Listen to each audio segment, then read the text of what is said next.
Hi, good evening, everyone, and welcome to another episode of the WGSN-DB Going Solo Network, Going Solo Veterans Corner. I'm your host again, retired Army First Sergeant Paul Holbert. And as you know, our show is designed to connect veterans from across the United States and allow them to share their experiences in their lives and how they've made their adjustments back to into their communities. Before we meet our guest tonight, I want to thank our sponsor, Quest Jewelers of Merrifield, Virginia. Whether it's quality jewelry or a special custom-made piece, Quest can deliver it for you. So visit them at questjewelers.com and tell Pete and Wantane what it is you're looking for, and they'll be sure to help you out. So as we get started, first of all, I want to introduce tonight's guest. He's a World War II veteran, Pete Anastasi. Pete served as a member of the U.S. Army in Northern Africa and returned home to Manassas, where he was discharged later in 1946. He met his wife, Betty, at a USO dance, of all places, and we want to hear about that story. And they were married in June of 1945, if you can believe it. He's had a number of jobs throughout his life after he left the military, as many young people do, but then settled into a career as a civil servant for the U.S. government printing office in the Department of Interior, where he later retired. He currently resides with his wife of 75 years, Betty, in Manassas. So, Pete, welcome to the show. Well, thank you. I'm glad to be here with you.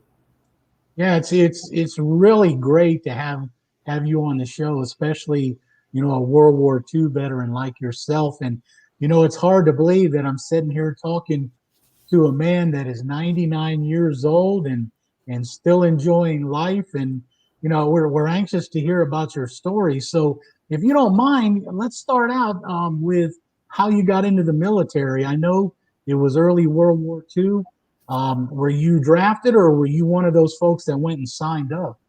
No, I enlisted. My enlistment took place in Syracuse, New York. I went to, when I knew I was going to be drafted, I'd already got my draft papers. I called them and told them I was going to come in and I wanted to enlist in a particular branch of the Army or the Navy, whichever I could get in. And I went to the Navy first, and they turned me down. They said my right eye wasn't strong enough to be in the Navy. And then I went to the Marines, and they really shook me. They said, forget it. And I said, okay. So I went back to Army office, and I talked to them, and they interviewed me. And first thing you know, they signed me up, and away I went. And from there, they sent me, I told them if I had a choice of any particular branch of military while I was in the office. They said, yeah, what do you want? I said, I want to get in the Signal Corps part. Oh, great, we'll put you down for that. So anyway, Paul, where do you think I wind up? Plattsburgh, New York, a training place for World War I officers. Oh, man, once I got in and was moved up there, we were there, I guess 2 weeks for basic training. Well, we were there about 8 days or so when a couple of buddies and I were getting ready for a weekend pass. We were all called into the auditorium, and the lieutenant said, got news for you. We're leaving this place. Oh, I mean, the bathrooms were all tiled. Remember, this was a officer's training post, and with tile floors, and the bathrooms were beautiful. So anyway, we never got to go to Canada for our leave, and we were told to load our equipment on flatbeds, railroad cars. I was in it was the engineer, the 85th Heavy Pontoon Engineer, and where do you think they were from? Fort Belvoir, Virginia. And yeah, so anyway, we loaded up, and in 13 days of circumventing the United States, we finally made it to a place called Paris, Texas, the panhandle of Northeast Texas. Yeah, from the beautiful place up in northern New York State. So from there, we got in our basic training, and then the first thing you know, we were Well, you're back. We had a nice. I'll go back to you and give you an idea what we did coming down on the. We had to bring we had heavy pontoon boats shipped, and our trucks were huge, big semi trailers, and we were in Pennsylvania, and I was on duty in one of the cabs of one of the trucks, and we were making the horseshoe curve in Pennsylvania. Beautiful sight. Have you ever heard of it and seen it? No, I haven't. Oh boy, yeah, quite an interesting place. Well, anyway, we made it on down. We only had one slowdown, and that was in Indiana. One of our vehicles was ready to slide off of a flatbed, and we had to stay there overnight. And the next day, they got it all fixed up, and we were on our way to Texas. And once we got to Texas, of course, it was basic training, and I wasn't in Signal Corps. I was in the engineers. So kept on going. Now, do you want me to continue?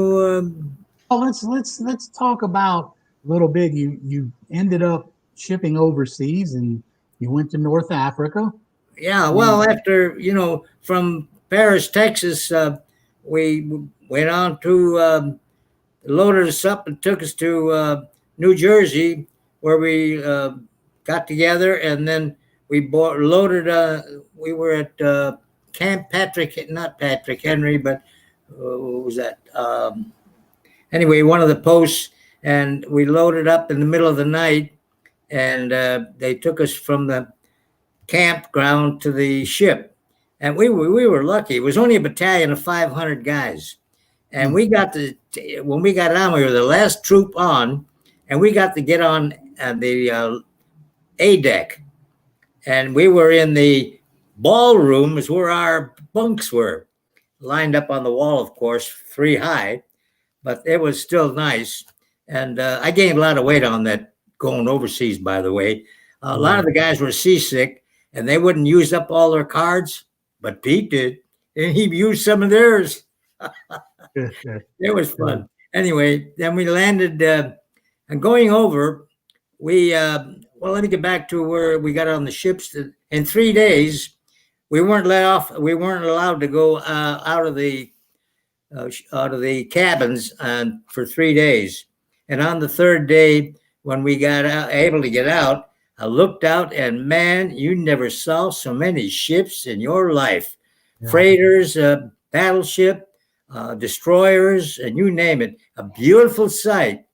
And we went on, headed towards North Africa. And about 3 days before we got to North Africa, we at night we could hear these loud noises. What is that?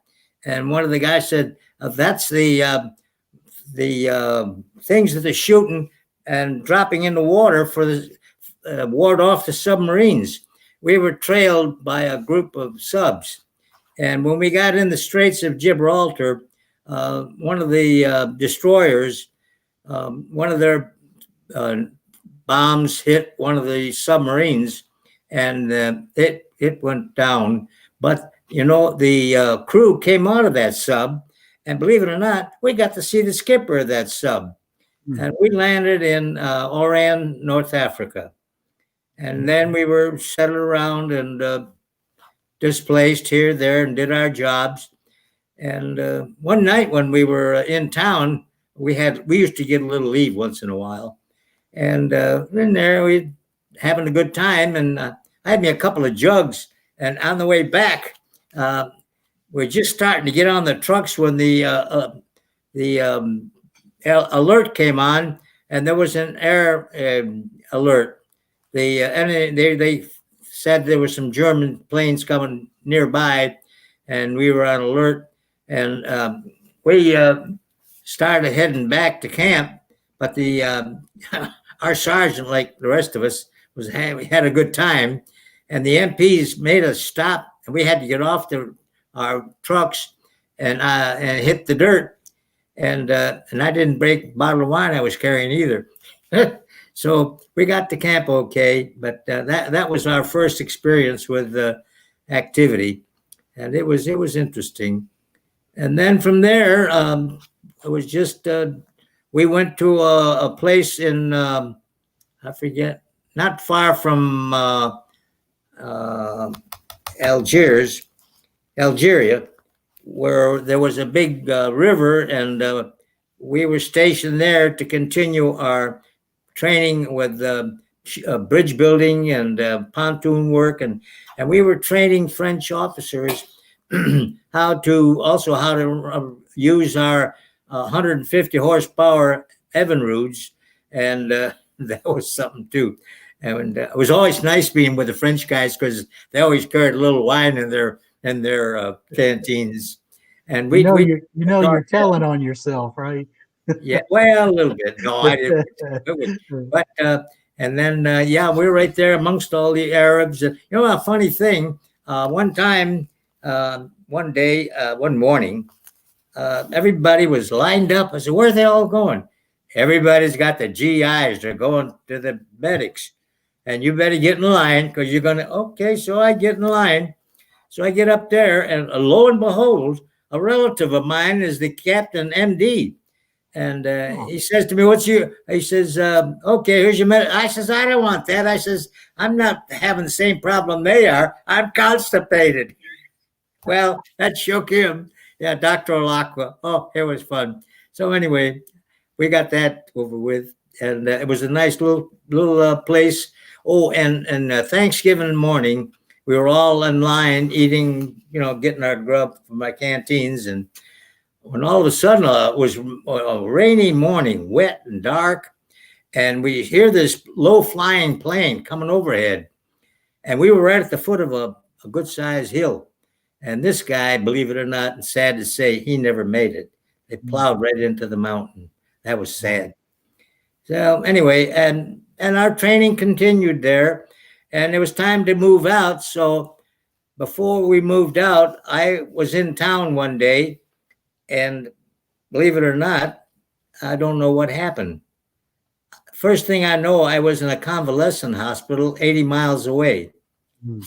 I don't know where, or how, or what happened to me, but that's what happened. I was in a convalescent, and I was there for almost 3 months, and it was not. Anyway, it was okay because I made some friends, and there was a few British soldiers there, and I made a friendship with one called Patrick, and he and I used to play cribbage every day and have our tea around 3 o'clock. Believe me, it was interesting. And then I was a pest, and I usually am. One day, I was going through the chow line in the morning, and I didn't like the food. I said to the cook, "What are you guys doing here?" I says, "You got this stuff, you can make it taste real good. Why are you making it so bad?" Well, the captain heard this, and he says to me, "Hey, you come back here and you help us." And I worked in the kitchen for 2 months after that. Believe it or not. Yeah. And I got pictures with me and my hat on and all that stuff. And after that, I was on some more training. I finally got to the telephone business, and I did work on. I took care of some telephone operations up there as part of my duties. And then one day they called me and said, "We've had enough of you. We're sending you back." So here I've departed. I mean, I've taken away from my battalion, and I was sad because I wanted to stay with those guys. They were fun. I met a lot of GIs from New York and from here and from there. There's some Jewish boys and some Irish boys, and we had great times, even though we were in the military. It was fun. So I come back to the States, and where do you think I landed? Hampton Roads, Virginia. And I came back on one of these converted aircraft, Eisenhower, what do you call those flatbeds? I mean, ships that they convert to air flatbed if they needed it. And anyway, from there, Uncle Sam, and I don't know why, I guess he didn't like me because they sent me all over the place, training here and training there. And I knew what they were doing. They were getting ready to ship me to the Pacific War Zone. Yeah. And I trained in a number of places. One place in particular, in fact, my son is there now in Virginia, North Carolina, Camp Butner. And I was stationed there for a while. And Camp Butner is a prison. It's And that's where, this guy Mattis that swiped all the money from people. Well, he's stationed there. And my son, when he transferred from his place here in Virginia, he was in prison industries. He transferred there, and I told him, and he was surprised that I had been training there during World War II. That's an interesting point for you. Well, So, anyway, things, a lot of the places I'm sure that you've been around have changed so well, much. And yes, you made it back, finally made it back to Manassas, and you got out of the army in what, in 1946 you got out, right? yeah, something like that. You Yeah. know, So I want to, you've had so many experiences, but one interesting thing I definitely want for you to share with the audience is, now I understand that you met your wife Betty at a USO dance. yeah, yeah. Well, before we got that far, Oh yeah, go ahead. as I say, I came uh, at Butner, and then I went to several other camps. And the first thing you know, I get orders. They're going to ship me to the Pentagon. Wow, here I don't believe this. So anyway, I was at Vint Hill. They sent me to a place called Vint Hill Farms in Virginia. There they broke code, Japanese code. We had Wow. 100 nieces there, and you probably know more about that than I do. But anyway, I was there for a while, and one night, and every Saturday night, they used to send a pickup or a truck, whatever was needed, to carry the GIs to Washington to have time out. Fun Mhm. night, a night out. So this one night, I was slow brushing my teeth, as were about three other guys.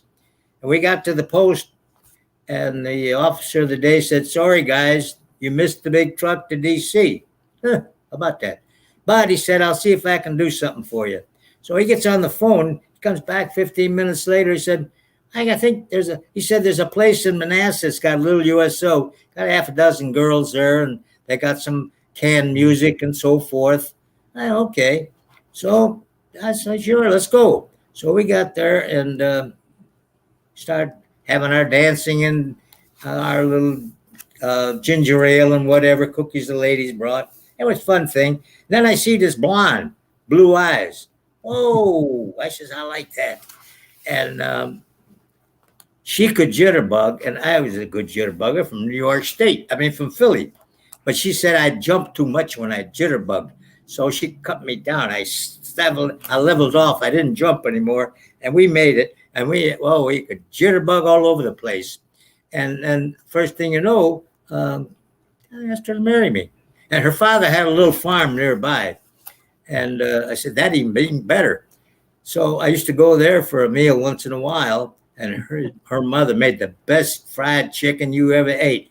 And sure, she had her own farm, and she selected her own chickens, and naturally, you're going to get some good chicken. And she did a good job, and we had a whole lot of stuff. And uh, so Bets and I got married, and and then I mean, she's a pretty thing, and she's over here. Come on over here, Betsy. Let him see you. And Is she shy? she's not shy. She just put No. down the act. There she is. How about that? A Yeah. little old 95-year-old babe. Hello. No, it's good to see you. Yes, it is. Nice to see you. Yeah. All right, Pete. Well, let's do this. We're going to take a short break, and then when we I'll come read back, you the poem after you come back. yeah, when we come back, we're going to have you tell us a little bit more about that story. So Okay. for the audience, we're going to go to a commercial break, and we'll be right back. Okay. Yeah.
are you originally from? Right.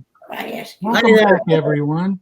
You're Hi. listening to the WGSN-DB Going Solo Veterans Corner, and we've been talking with our guest tonight, World War II veteran Pete Anastasi, and we're going to get back to the conversation.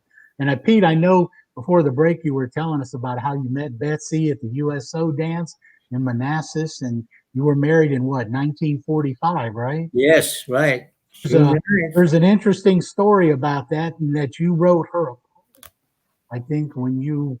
I wrote her. I was so in love with this, and still I am with this beautiful girl that she captured my heart, my soul, and everything.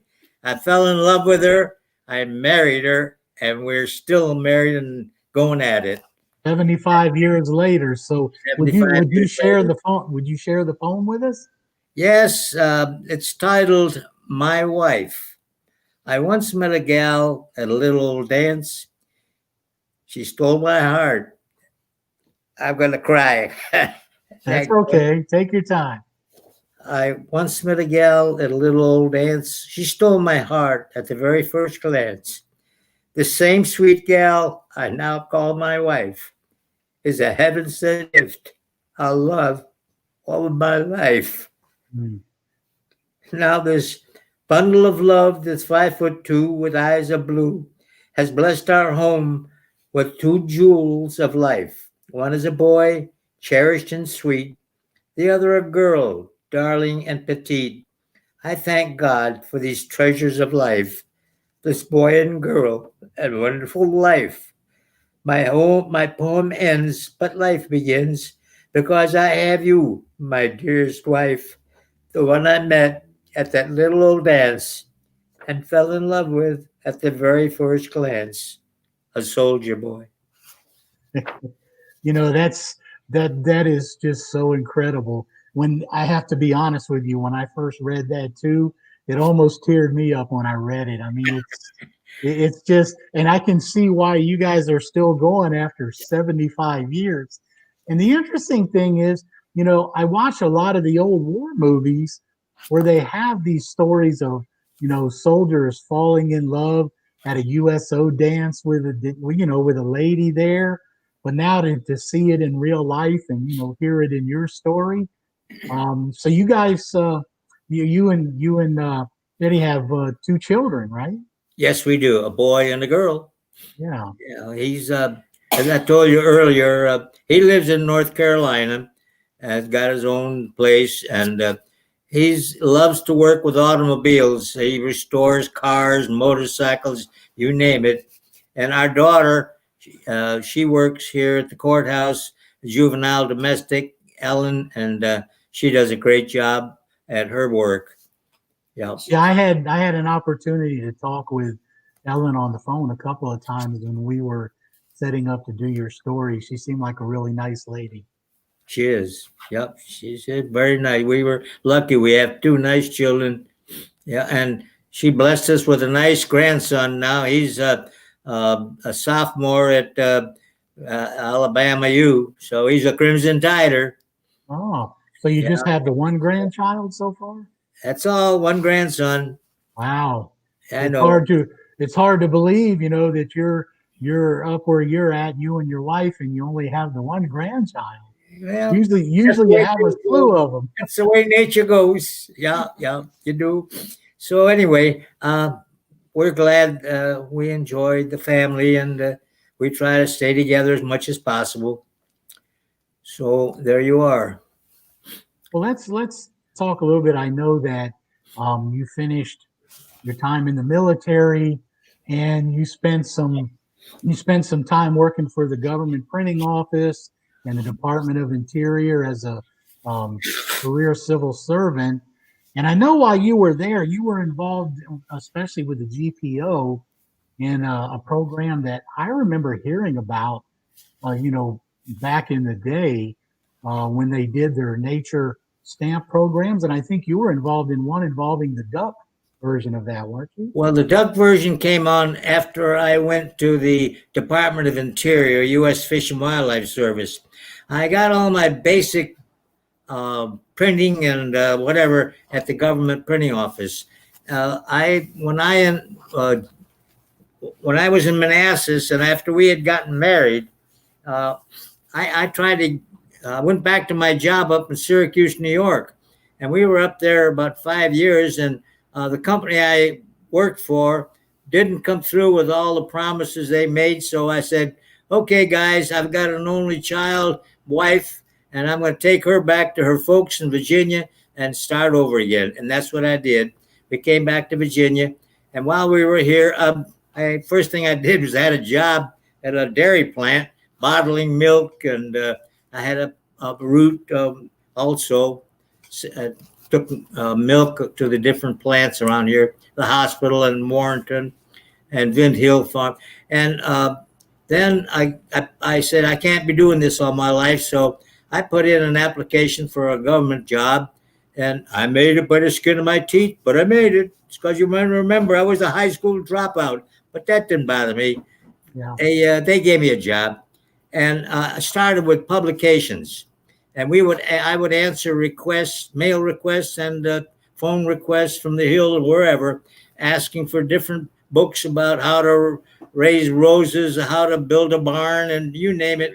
And for a nominal fee, the government would send you the publication. And then after that, one day while I was at the office, my supervisor called me and said, "Hey," he said, "there's a guy that's got some bird drawings here. How to identify birds in flight while you're hunting." Because, a wild waterfowl change their colors sometimes, certain ones, and you have to know exactly which birds you're shooting when you're shooting waterfowl, or you're going to get pinched. So anyway, the booklet was called Ducks at a Distance. And I promoted that through different sources, and we sold over 2 million copies. And one thing led to another. And finally, one day, one of the chiefs from the Department of Interior came with the artist, Bob Hines, and talked with me and told me what was next and asked me if I'd be interested in going to work over there.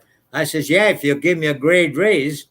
And they did. They gave me a 2-grade raise. And I went over to Interior Department, and I promoted a lot of their publications. Birds in Our Lives, a book that people that want to know about what birds do in our world. You got birds on coins, you got birds on stamps, you name it, and there's birds. Anyway, my particular purpose was in seeing that the public got to know about these booklets, and I promoted them. And in fact, one time I was on several congressional committees promoting health. Dr. DeBecke, the world's surgeon, he came in, got him in one time to do a little promotion so that we could promote his publication.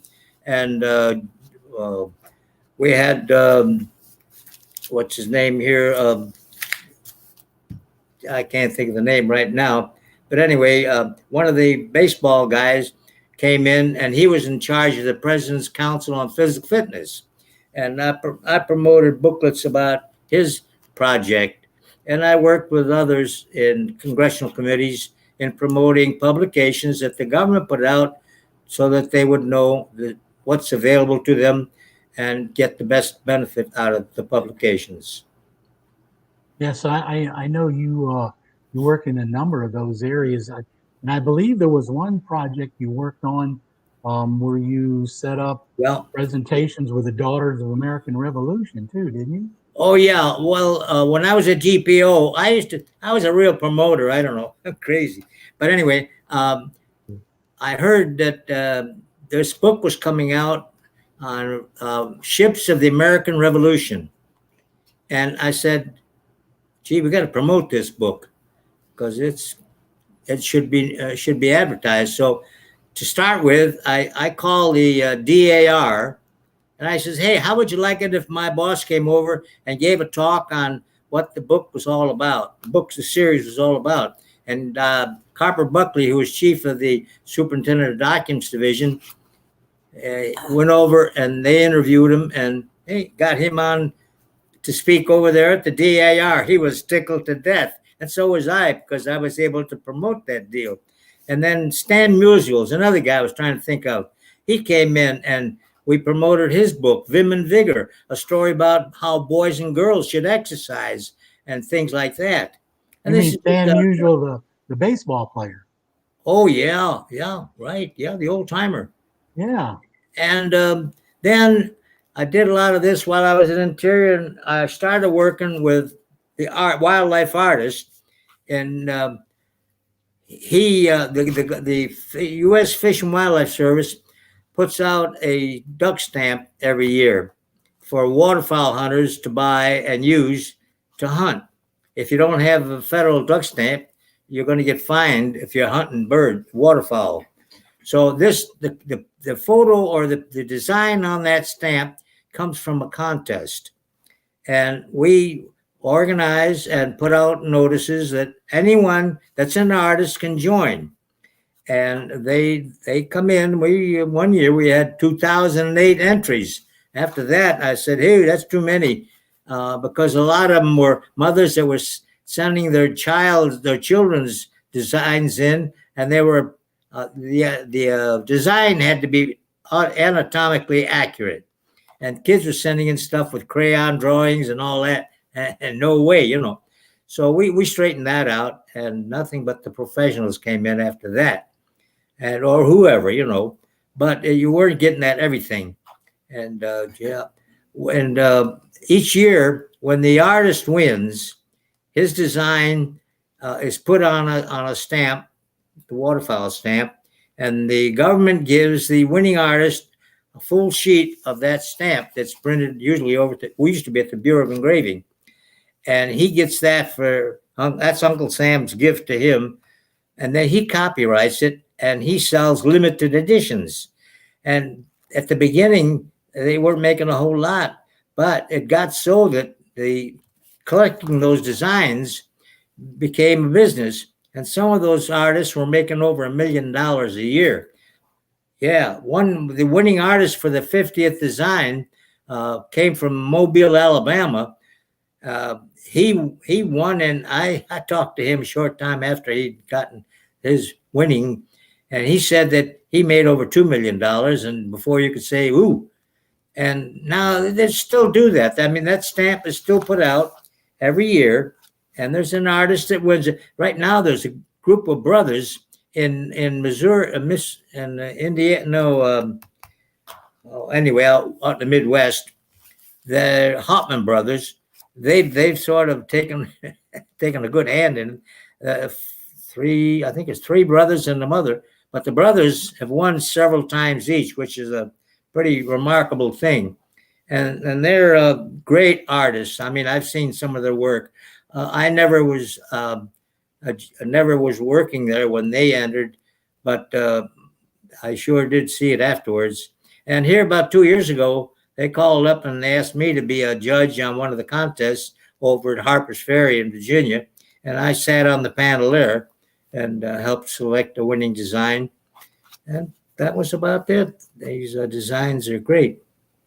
You've been involved in so much, after you spent your time over in the European theater and coming home and meeting the love of your life and having another career as a civil servant. And I know your wife as well.